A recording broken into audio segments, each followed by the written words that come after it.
Hey guys, it's Will, and in this video I want to share with you one important piece of advice to help you guys succeed on YouTube. So, I've spent a lot of time on YouTube. I've watched tens of thousands of videos from hundreds of different channels of all different types of genres, from talk show hosts like Jimmy Fallon to beauty gurus to people who open toys. And one thing I found is that video production matters. So people ask the big question, do I need to get expensive video equipment, expensive lighting, expensive microphones, all of that stuff in order to succeed on YouTube? And the answer is no. It helps, but it is not necessary. And just because you have it doesn't guarantee you will succeed on YouTube. There are plenty of people who go out and spend hundreds of dollars, if not thousands of dollars, on the best video camera, the best lighting, audio equipment, and they never end up getting more than a couple subscribers and then they give up. Because at the end of the day, what matters most is the value you deliver in your video. So if you get all this equipment and all this, stuff to capture video, and in your video you're doing nothing that's interesting, entertaining, or educating, or inspiring, you're just sitting there, no one's going to watch it. No one wants to watch it. They will click off immediately, and YouTube will recognize that in their algorithm, and your video is not going to do well. So it kind of sucks, but I think it's a good thing that you can't just buy your way to success. So having said that though, video production is also weird on YouTube in the sense that YouTube is different from TV. And there are times where when the video production gets too good, your audience sort of loses touch with you and they may start watching less of you. Some of them might start unsubscribing. And I have heard this from a few successful YouTubers. Now, I don't know if this is actually true, and the few times I may have seen this actually occur, it's more so the fact that these YouTubers have maybe started distancing themselves away and putting less effort into creating valuable videos, on top of the fact that they have now made more money to make high production videos. So it's more of a combination of things, and not just the fact that, oh, I kind of am using the highest production equipment now, and yeah, now everyone's not subscribing. And the reason why I think, that's still an issue though is, at the end of the day, the audience on YouTube, they realize that anyone can upload a video, from your neighbor next door to someone who has no video experience. And because of that, it is a open field, and it's a field where people feel more in touch and, more connected to the people who are submitting these videos. And therefore, especially if it's a personality type channel or a vlog type channel, these types of things where there's a lot of personal interaction, they can feel like they lose that when it gets too high production.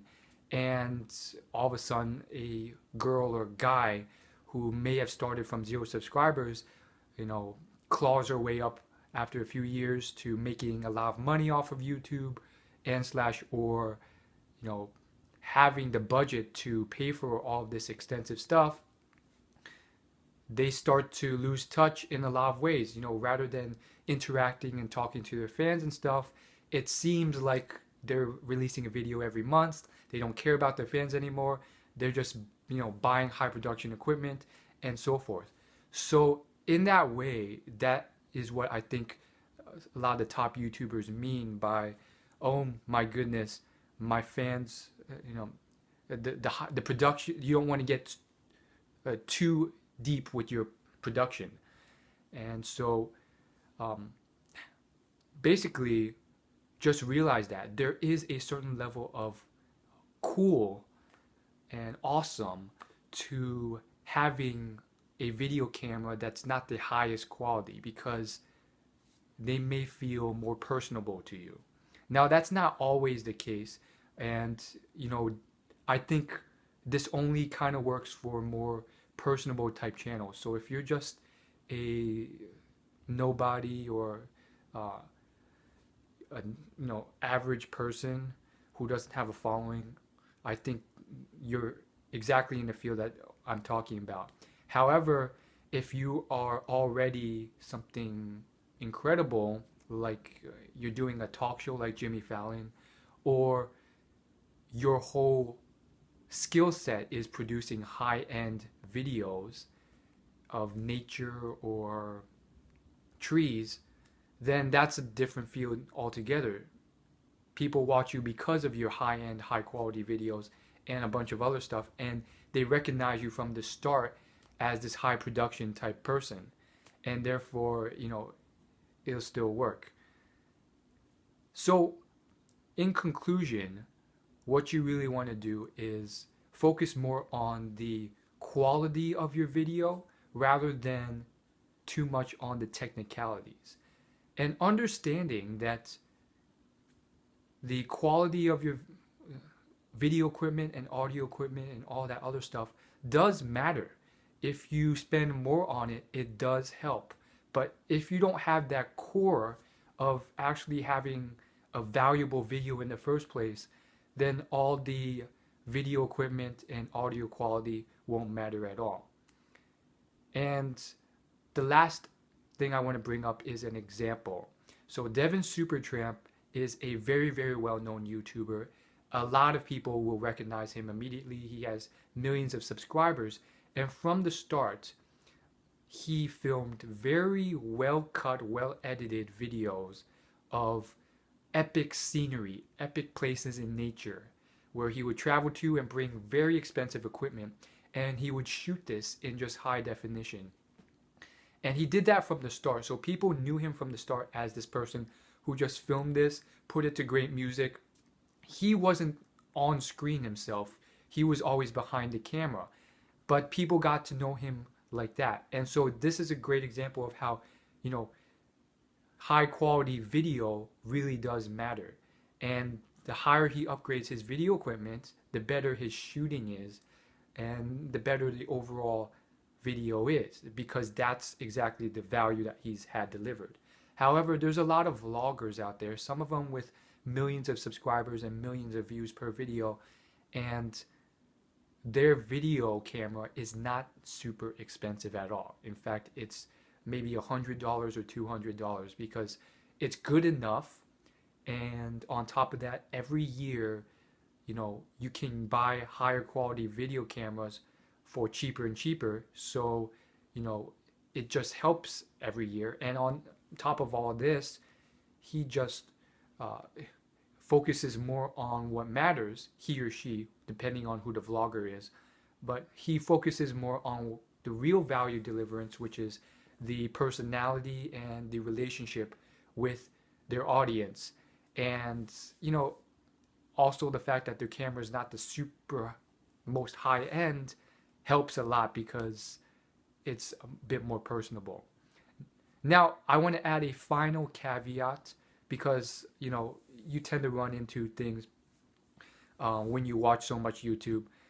Believe it or not, like it or not, every year the pickiness of the general YouTube audience in terms of video quality and audio quality on average goes up.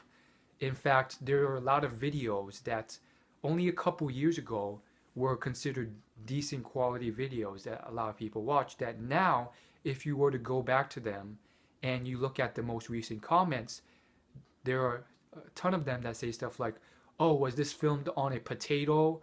And even nowadays, if you get a crappy video uploaded to YouTube, you will get that type of reaction to it. And like it or not, video quality does in fact matter a bit. And so, back to the core message. You want to focus on the main value delivered, but in addition to that, if you have the money,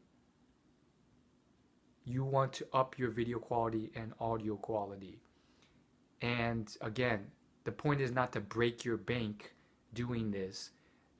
You shouldn't make this the focus. And I'm going to give you one last bonus thing I picked up on. Audio quality is sometimes, if not always, more important than video quality. Now, it seems counterintuitive, but I guarantee you it is so true. If a person is watching a video and the audio quality just sucks horrendously, then no one's going to watch the video because it's just, you can't understand it, you can't feel it.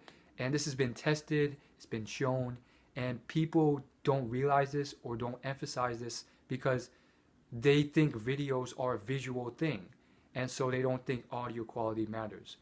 So, on YouTube, if you do get to the point where you're spending some money on equipment, focus first on bringing up the audio quality, and then you can focus on the video quality. Both of those things will help, and they help more so than others depending on what type of videos you do. So there's a lot of prank channels on YouTube who do pranks every week that get millions upon millions of views. These people, both of these things are maximized to the fullest because the market's gotten very competitive.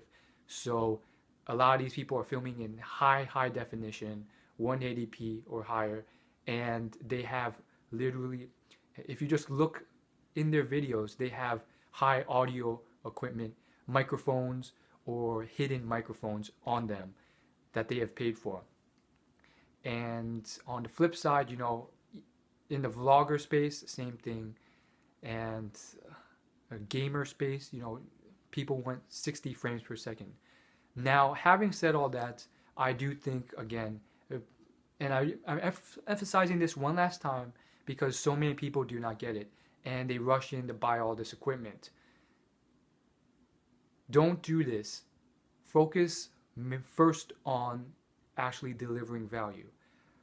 I think you should use the iPhone standard. If you have a iPhone 6 or higher, that's enough video quality. And if you can't do well enough on that, generally speaking, maybe it's not the equipment, maybe it's just the actual video. So keep that all in mind. And again, these things are generally speaking. So, there are exceptions depending on what exactly you're doing. So if, for instance, if you're doing the Devin Supertramp thing, where you're doing very high-end, high-quality videos from the get-go, from his very first video released on YouTube, that's how he was, then maybe video quality and audio quality matter a bit more. However, if you're vlogging or you're just starting out gaming, especially for, slower games and, starting a gaming channel, it's probably not going to matter that much if you're doing 60 frames per second versus 30 frames per second or 20 frames per second. Okay, it'll matter if it's 10 frames per second, but the point is, I have done a gaming channel myself and I've recorded and uploaded videos in highest definition, but no one watched them because no one really cared. It was high quality gameplay in terms of the actual video quality, but it wasn't really entertaining or fun. In fact, it was quite boring. It was just me sitting there playing video games. And I unfortunately didn't have the personality to make it entertaining in the same way that other gamers can.